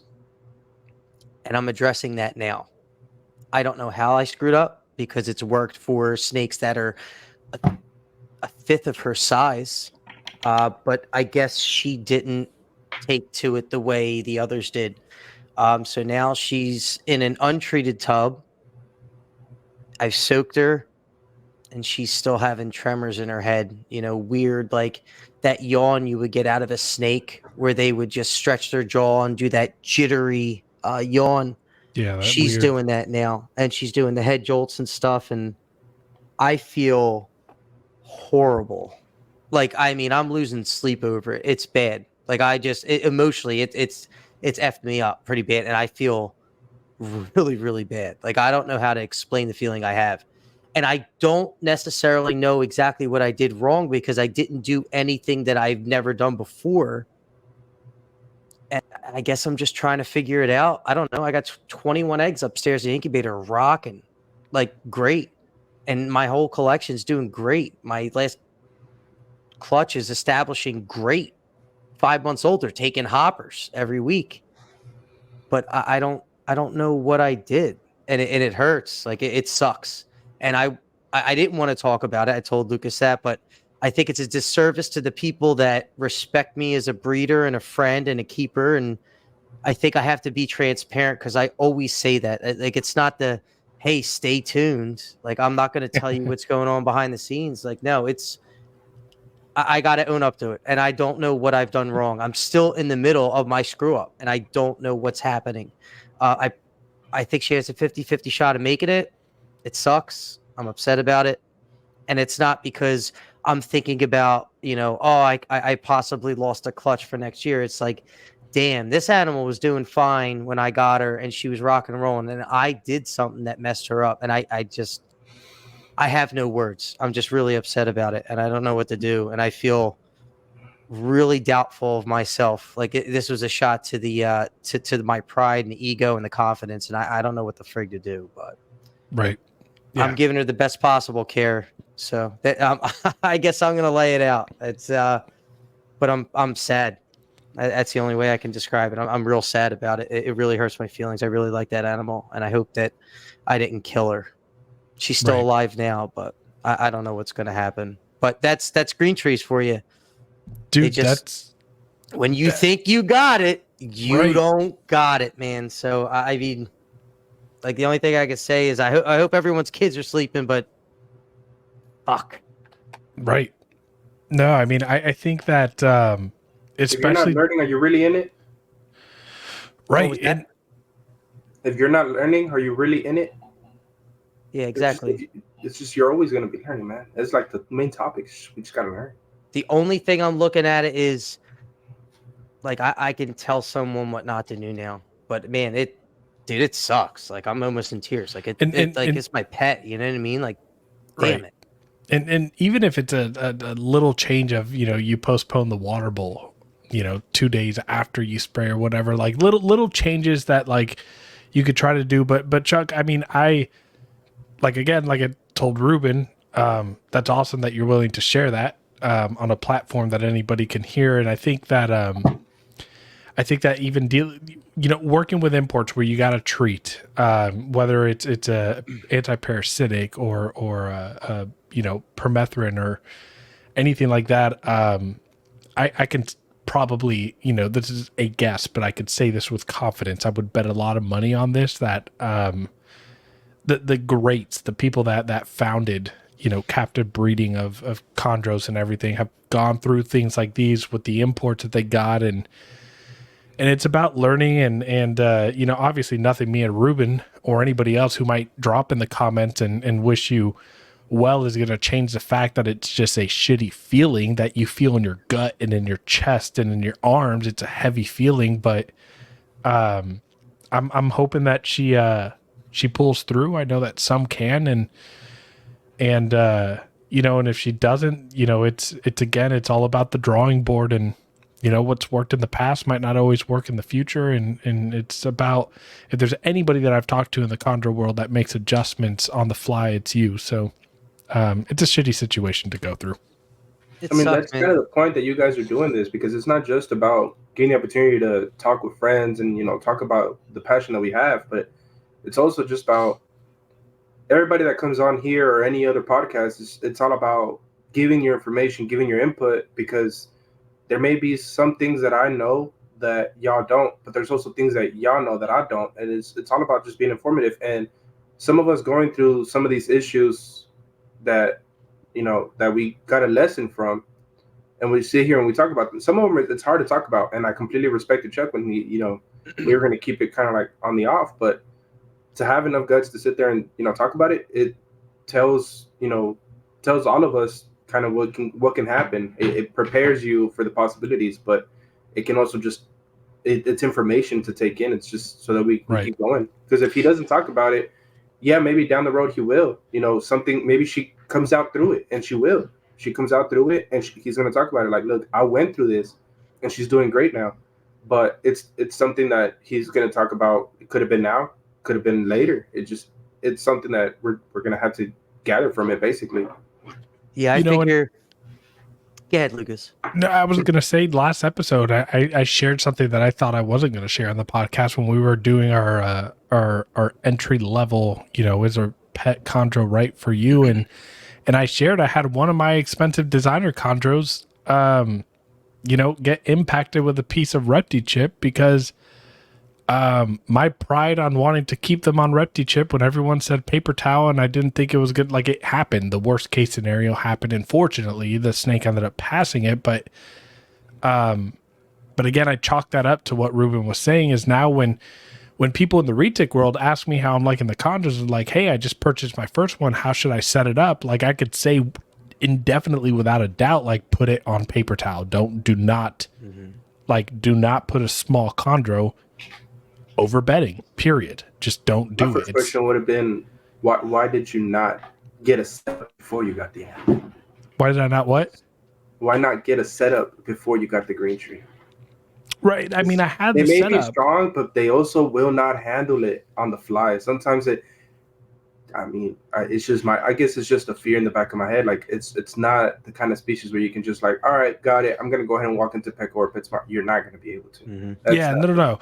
And I mean, that was not, for me, it was more of a, I've seen people, I've kept all of my animals on bedding before and never had that issue. And you always know in the back of your mind, it's a risk, but like, very unlikely that it happens. I like the appeal and the look of the chip better than the paper towel. I hate, I like being able to pick up a handful of bedding when you're spot cleaning instead of having to remove an animal and, take out the paper, all that stuff. And so I was rocking and rolling and it was good for 6-7 months. And then boom, it happened. And fortunately the snake is healthy enough to be able to pass it. And if it wasn't for that snake being in good health, it would have died. But now I know just, until I get an animal. So, and even my wild caught right now, my importaroos, I'm about to switch them over to paper too. It scarred me enough that I'll do the typical breeder setup, right? I'll do the typical chondro keeper setup. I don't mind doing a puppy pad or a paper towel or whatever the hell it may be, but it was enough stress and enough money spent for me to realize not worth it. And just a massive learning experience that fortunately for me didn't cost me the life of the animal, but it very, very well could have. I've been. Oh, go ahead. I had, I figure I broke it. It's all I've been thinking about is I had basically 3 stages. It's like a hockey game. I had 3 periods to make 4 different decisions each period. Every single time I made the wrong decision and it's led to this. And I'm like, damn, bro, like what are you doing? Like, I'm just like yelling at myself, like, you dumbass, like, what the hell were you thinking? But then I think back, like, I wouldn't have made a different decision up until this point. I've treated so many animals that were imports.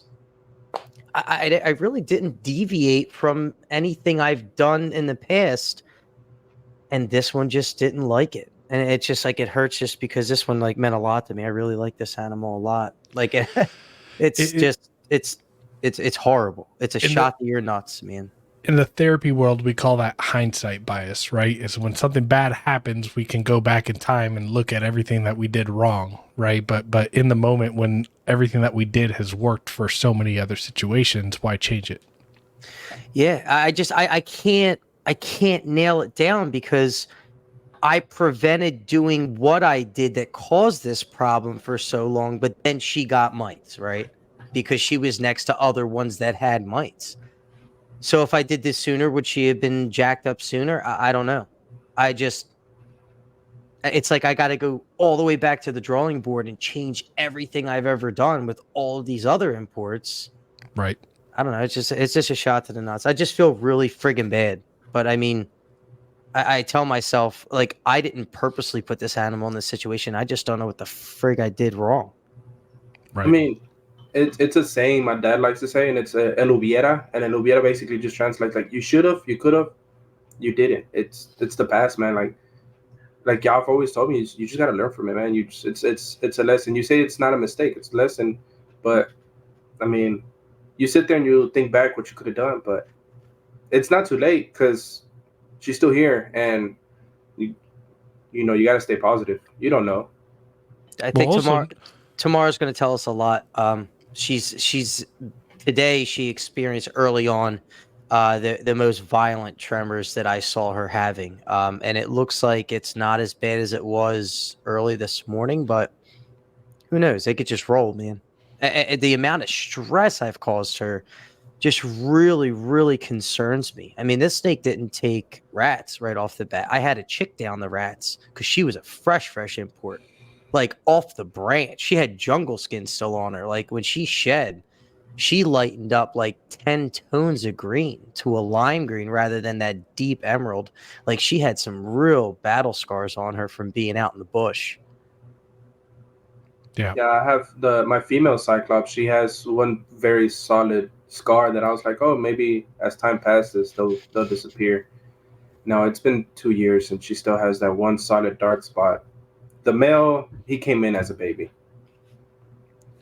Yeah, my male's got a pretty gnarly scar. The Aru. I named him Al Pacino just because there's already a couple chondros out there named Scarface, so I named him Al. But yeah, he's got just yellow gashes on his face and on the back of his head. But Ruben, I want to get back to talking about that Cyclops clutch and the babies that you have. Do you have any left available? Two. 2405, which is tiny. Our fighter, but I say it's a fighter because it's so small, but it is ready to eat. And 2404, which I have posted on my page, I believe. No, I don't. But I have those two. No, I thought I did, but no, I don't. Gotta update that shit. Yes, sir. Man, I have those two. It's still a new experience for me. I have a lot of other chondro friends that have Cyclops, so I try to. They seen the neos, they seen the parents, and they kind of chose the pricing for me. And in my gut feeling, I'm like, I'm not sure if that's the right thing. I'm not in this for the money, but I also, it's the only way for me to sit here and pursue more designers without. I don't live with my parents, but technically, in a way, I do because my parents are here 24/7, and I don't need my parents in my throat. Like, okay, how much was this one again? Like, I can explain, even though I don't have to explain my finances to my parents. So I'm using them as the opportunity to basically grow my collection. But I mean, I'm still questioning the pricing. Do me a favor, send me some pictures of them so I can pop them up right here in the video, the ones that are available. Absolutely. I would like to see 25 or 2405. But Ruben, I think we ended on a really good heart-to-heart. Was there anything else that you wanted to talk about in regards to... Oh, I do have a wrap-up question. We talked about like Cyclops and you breeding pure Cyclops, which, by the way, congrats. Even if the clutch didn't come out the way that it did. In my opinion, and this goes to what my passion is, but I feel like any pure locality clutch that is, US CBB or even better, Texas CBB, is something that is, it's worth its weight in gold. I love seeing pure locality pairings, and yeah, even though importation is open for these animals, it's just always great to see people doing that. But I guess my wrap up for the locality aspect of Cyclops is there anything? It's funny. As I'm talking about the importance of USCBB localities, I'm then asking a wrap up question of, do you plan to use Cyclops in your designer pairings? Yes. That's no doubt about it. Yes. I want a Biok female as well. That's one of my favorite conversations I tend to have with Christian. If there's one locality, I wanted to mix in Wamina, Cyclops, and Biox with designers, but Cyclops I want to see what my holdback does, and then when I repeat the pairing, if I hold back one or two, I want to see what they look like, and I'll mix them with designers. So Cyclops, yes, and then I want a Biox because you just never know what the hell a Biox is going to do. Everything. It'll do high yellow. It'll do high black. It'll do high blue. Love Everything. Biox. I love my Biox. Dude, But even then, I plan on going with Patrick 100%. I'm gonna try to get me a pure, beautiful Biak from him. I got and 2. That's the one. Hopefully, fingers crossed, I can shoot for a female, and I'll be putting that one with anything and everything designer. Yeah, I got 2. Might do a Cyclops Biak pairing because I like how Cyclops with Biaks look. If you could find a Biak, like if you were down to get an import, like I just picked up an import from Dan that has that blue powder blue dorsal for the Biak. If you could do that and pair it to your Cyclops, it's got the blue stripe on the back and try to enhance it. That'd be awesome. But yeah, I mean, you're only down the road, so I mean, I could always just hand you over. Please do, man. Yeah, Lucas. By the way, you're a dick. Why? Because I was gonna buy that one. Yeah, I mean, you snooze, you lose, buddy. No, you asked me. You're like, hey, which one do you like? And I'm like, and you sent me that. I'm like, damn it, that's the only one I was gonna buy. And I was that was the only one I cared. The only other one that I cared to was a high yellow, but at 2 years old and it's a Biak high, like you don't know what it's gonna look like in 3 years. Yeah, but you sent me that. And you're like, hey, should I buy this one? I'm like, I guess. Like, I wanted that, but I'm not. Yeah. I guess I'm not you gonna be a dick. I guess you just need to send me that freaking electric blue stripe bale over here so I could pair it to the Biak. Yeah, in my wildest dreams. Playfully, you're a dick. You like, you're like, should I buy this one? I'm like, damn it, that's the only one I was gonna buy. Dude, it was that one, and it was a younger one that had some black coming in, but I wanted something a little older. And you were right. I took her out of the bag. She was a sweetheart. I put her in. The moment she hears that tub unlatch, she's coming at me. Yeah, she's got that Biak attitude. I love it. She wants your face, buddy. She wants your face. Yeah, but I will say she wants food too, so that's a good thing from an import. Yeah, for sure. But yeah, I mean, I'll Cyclops for sure. I mean, the things that I see. I mean, I have obviously the lineage for my Calico and the lineage from the one from Steven. And the one thing you see a lot is you see a lot of Cyclops and you see a lot of Meraki in there. But so at that point, the idea of still throwing a little bit of the Cyclops blood with designers is for sure an idea.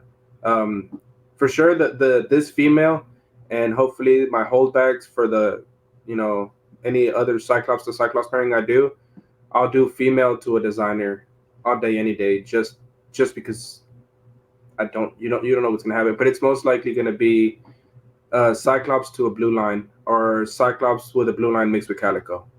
Yeah, like that Steven production. Oh yeah, that he's gonna be my Velvet for sure for a while. He's gonna be my Velvet. He will be hoeing around. He will have multiple baby mamas. I hope it is a he. Do you know it's a he? Oh, that is a he. That is a he. Dude, I love that for you. The fact that the face, the shape of his head, the way he's still a baby, but the way he's cruising, the way that my designers, the ones that I've had before, they don't cruise that much, but he is always cruising. Is the way he looks, and I've sent it to people, and they're like, that looks like it could be a male. And me and Francis Catone and Steven were like, that's a male. And so we're speaking into existence that it's a male. I hope so. 2026, 2027, he will be hoeing around. That's what Alex told me about Primavera, that he thought it was a male, and I'm like, dude, I hope you're freaking right. All right, on that note, Ruben, do you mind sharing us your socials where people can plug in, follow you, look for updates on the babies you have available, all that good stuff? Where can they tap into tune into your social media aspect? Literally just Instagram, Centenario Chondros. If you follow me on my personal, which is Ruben Cuevas Jr., my Centenario Chondros is linked in the bio. If the name is a little hard to pronounce, which leads to typing situations. Those gringos.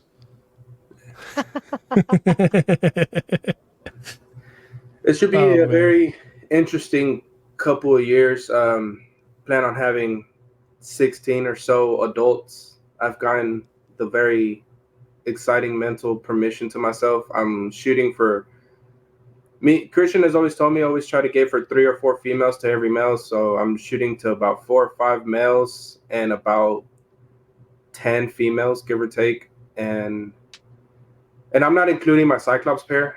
That's just designers.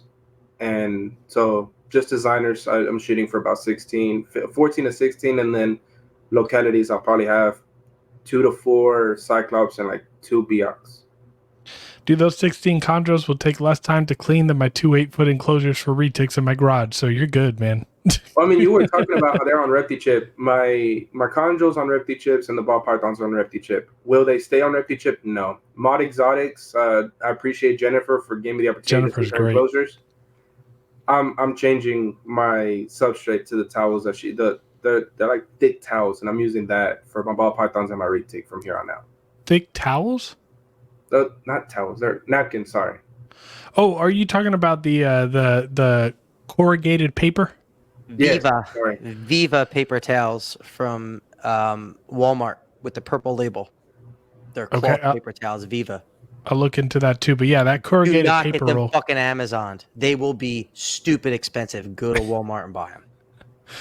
Yeah, I just feel I bought a shop vac because of the retic, because it was getting so dreadful to sit there and scrape it by hand and throw it in a bag. So I just got a shop vac and I just wipe the enclosure, new substrate.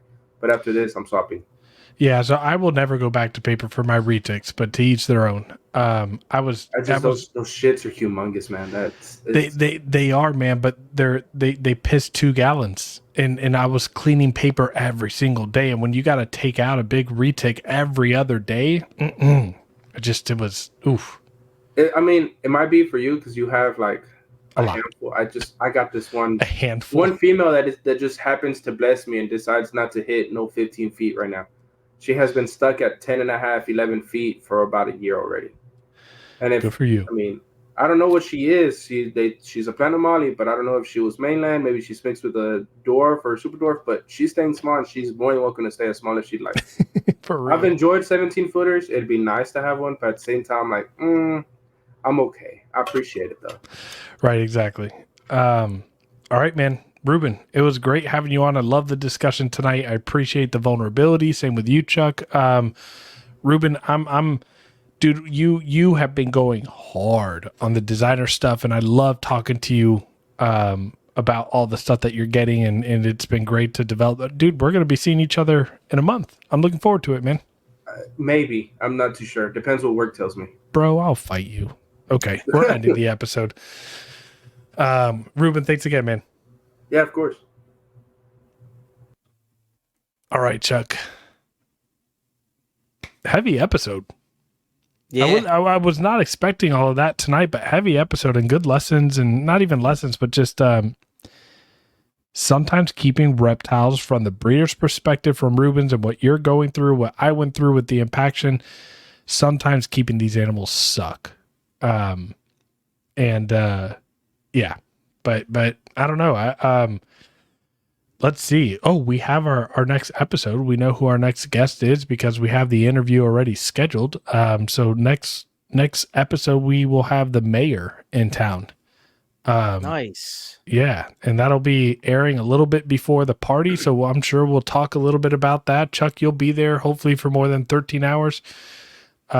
Maybe not, who knows? But yeah, Chuck, you got anything else? No, I just want to thank Ruben, even though I am a gringo. Just speaking to Ruben, yo es su gringo. Y amo, Ruben. Encantado de conocerte y pasa por noche. I love that. Have a good night, everyone.